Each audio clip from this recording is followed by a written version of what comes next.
Olá, graça e paz, irmãos. Louvado seja Deus. A igreja, ela precisa entender corretamente o estudo da escatologia, analisar as profecias e saber como se posicionar nesse tempo da graça de Deus. Amém?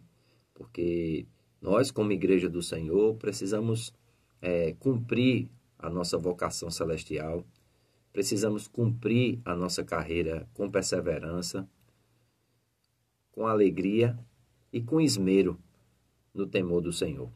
Eu acredito que a igreja, ela, muitas vezes, por achar complexo demais o estudo das Escrituras e principalmente o que diz respeito ao final dos tempos, ela não busca o conhecimento para se empoderar ainda mais daquilo que Deus chama de soberana vocação, o propósito pelo qual nós fomos salvos e desenvolver essa carreira com perseverança, com alegria, chegando ao cumprimento daquilo que Deus preparou para nós. Amém? Então, o conhecimento sobre o futuro não deve trazer medo ou angústia ao corpo de Cristo, pois nossa condição futura será de paz e alegria eterna com Cristo. Em 1 Tessalonicenses, capítulo 4, dos versículos 13 ao 18, Paulo diz assim: Não queremos, porém, irmãos, que sejais ignorantes com respeito aos que dormem, falando dos cristãos que morreram, para que não vos entristecerdes como os demais que não têm esperança. Pois se cremos que Jesus morreu e ressuscitou, assim também Deus, mediante Jesus, trará em sua companhia os que dormem.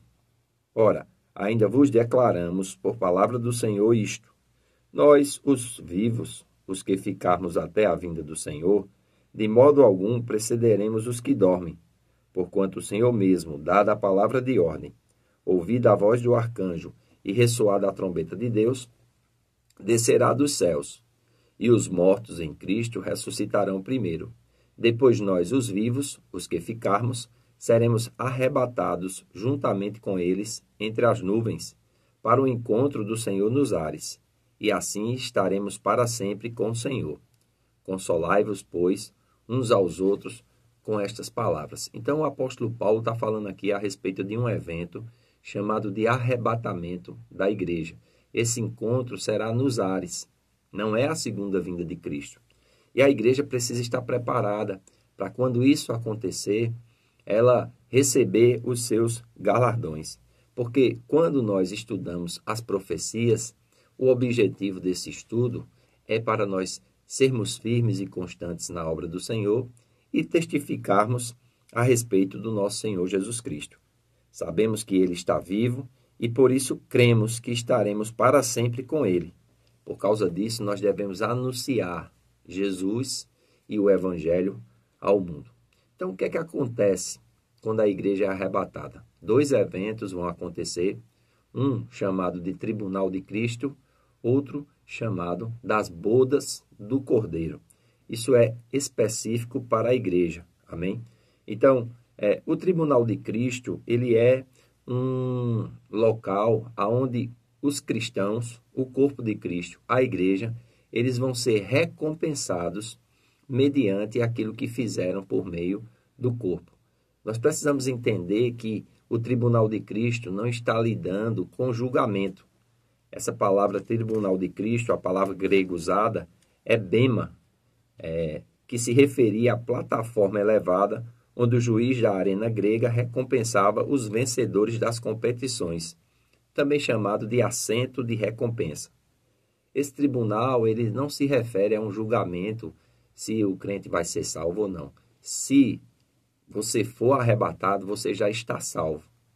O Tribunal de Cristo é apenas para entrega das recompensas mediante a vida que cada cristão viveu através do corpo, né? Porque nós precisamos entender que nós devemos uma fidelidade a Deus. Nós precisamos andar no Espírito e não satisfazer a concupiscência da carne. Como é que nós fazemos isso? Sabendo e conhecendo a respeito das recompensas que nós receberemos mediante a fidelidade à vocação celestial.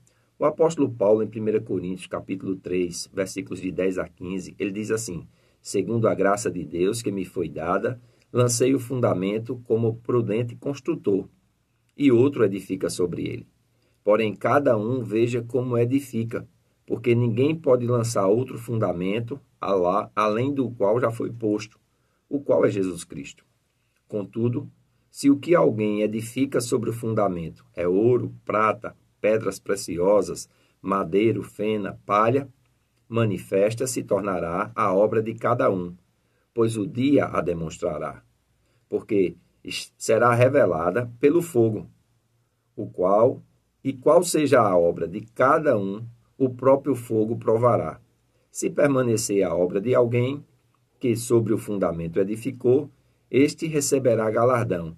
Se a obra de alguém se queimar, sofrerá ele o dano, mas esse mesmo será salvo, todavia, através do fogo. Então, Paulo deixa esse fundamento aqui, mostrando que o tribunal de Cristo não é concernente à salvação, porque ele diz e narra aqui 6 elementos que nós estamos construindo em cima do fundamento que é Cristo.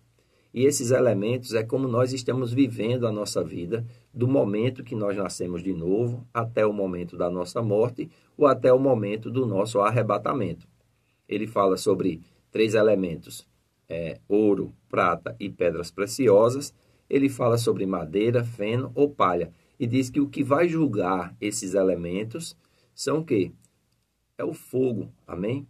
Nós sabemos que quando o ouro, a prata e a pedra preciosa, ela é colocada no fogo, o fogo purifica esses elementos. Porém, a madeira, o feno e a palha, quando é colocado no fogo, isso se queima, isso não resiste ao fogo. Vai se tornar em fumaça ou vai se tornar em, que nós chamamos cinzas. Então, nós precisamos entender que cada cristão, após o novo nascimento, ele nasce de novo não para continuar vivendo a vida para si, mas para servir a Deus através da direção do Espírito Santo e do conhecimento da palavra de Deus. E ele precisa cumprir a sua vocação ou o seu ministério. Todo crente é chamado ao ministério da reconciliação. Aqueles que são fiéis, Deus também os chama ao ministério de socorros, que é servir na igreja. Nenhum crente foi chamado para estar somente assistindo o culto ou participando de forma distante da vida comum da igreja local. Não, recebemos o ministério da reconciliação, que é levar Cristo às pessoas e trazer as pessoas a Cristo. Recebemos o ministério de socorros, que é servir a igreja local. E dentre aqueles que servem no ministério de socorros, Deus vai separar alguns para os 5 dons ministeriais. E a fidelidade a esse chamado vai fazer com que a nossa edificação seja ouro, prata ou pedras preciosas, isso diz respeito à fidelidade, ou madeira, feno ou palha. Isso diz respeito a nós fazermos a obra de Deus de qualquer forma, porque a Bíblia ensina que as obras dos cristãos serão julgadas, não para a salvação, porque a salvação não é pelas obras, a salvação é mediante a fé em Jesus Cristo, pela graça de Deus. Amém? Mas nós precisamos andar nas boas obras. Paulo fala isso em Efésios capítulo 2, que nós não somos salvos pelas obras, mas fomos salvos para as boas obras, as quais Deus preparou de antemão, ou seja, tem uma vocação, tem um propósito, e nós precisamos andar nessas obras. Então, é muito importante quando nós estudamos a respeito das coisas do fim, porque isso vai nos levar a permanecermos fiéis, amém? Permanecermos na verdade, permanecermos no amor, isso vai nos dar a garantia de recebermos os galardões. Em 2 João, capítulo 1, versículo 8, o apóstolo João diz assim: acautelai-vos para não perderdes aquilo que temos realizado com esforço, mas para receberdes o completo galardão. Então, existem galardões que a igreja vão receber, que alguns vão receber de forma completa, outros vão receber de forma parcial e outros não vão receber nenhum galardão, apesar de serem salvos. Amém? Então, a Bíblia vai falar de algumas coroas, e são recompensas, né? E vai falar também, após o arrebatamento, após o tribunal de Cristo, das bodas do Cordeiro. Nós precisamos estar preparados para essas coisas e precisamos estudar. Essas bodas do Cordeiro é uma preparação da noiva se casar com o noivo, falando a respeito da igreja e Cristo. E o conhecimento dessas coisas vai nos levar a viver uma vida de temor, uma vida de fidelidade, uma vida de serviço ao Senhor. Então, se você está vivendo distante, afastado da igreja local, repense. Repense por que você está distante. Repense o que levou você a ficar distante.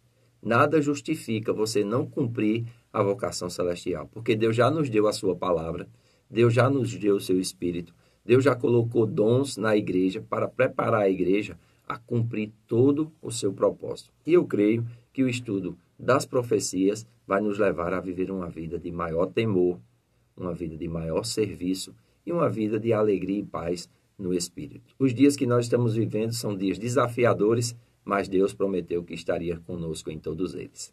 Eu faço votos por tua prosperidade e saúde, assim como tua alma prospera. Que Deus te abençoe e até o nosso próximo vídeo.